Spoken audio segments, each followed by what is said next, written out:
ప్రత్యేకంగా ఈ ATC centre ఇది ఒక రోల్ మోడల్ సెంటర్ అన్నమాట. భద్రాద్రి కొత్తగూడెం జిల్లా మణుగూరు ఐటీఐ ఏటీసీ సెంటర్ లో విద్యార్థులు అద్భుతమైన ఎలక్ట్రిక్ వాహనాలను ఆవిష్కరించారు. ఈ వినూత్న ఆవిష్కరణలను కార్మిక మరియు గనుల శాఖ మంత్రి వర్యులు డాక్టర్ వివేక్ వెంకటస్వామి గారు స్వయంగా పరిశీలించారు.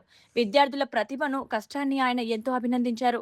ఈ కార్యక్రమంలో ఎమ్మెల్యే పాయం వెంకటేశ్వర్లు గారు, ఎంపీ బలరాం నాయక్ గారు కూడా పాల్గొన్నారు. ప్రత్యేకంగా ఈ ఏటీసీ సెంటర్ ఇది ఒక రోల్ మోడల్ సెంటర్ అన్నమాట మన తెలంగాణ రాష్ట్రంలో. ఎందుకంటే ఇప్పుడే పాత సాత్విక స్ఫూర్తి వీళ్ళిద్దరు కూడా ఈ అడ్వాన్స్ టెక్నాలజీ సెంటర్ లోనే చదువుకొని వాళ్ళు 2 ఎలక్ట్రిక్ వెహికల్స్ స్థాపించడం జరిగింది. చాలా తక్కువ ఖర్చుతో ఈ అన్ని చోట్ల కూడా 119 అడ్వాన్స్ టెక్నాలజీ సెంటర్స్ లో వీళ్ళకి ఒక కాంపిటీషన్ పెట్టే అవసరం ఉంది. ఎవరైతే ఇన్నోవేటర్స్ ఉన్నారో వీళ్ళ మధ్యన కాంపిటీషన్ పెట్టి ఒక 10 మందిని టాప్ లో ఉంటారో వీళ్ళందరికీ కూడా ఒక అవార్డు ఇస్తూ వారికి ఒక మంచి ఉద్యోగం కూడా మేము రాష్ట్ర ప్రభుత్వం ద్వారా ఇప్పిస్తామని చెప్పి ఈ సభాముఖంగా మీకు అందరికీ కూడా చెప్పడం జరుగుతుంది.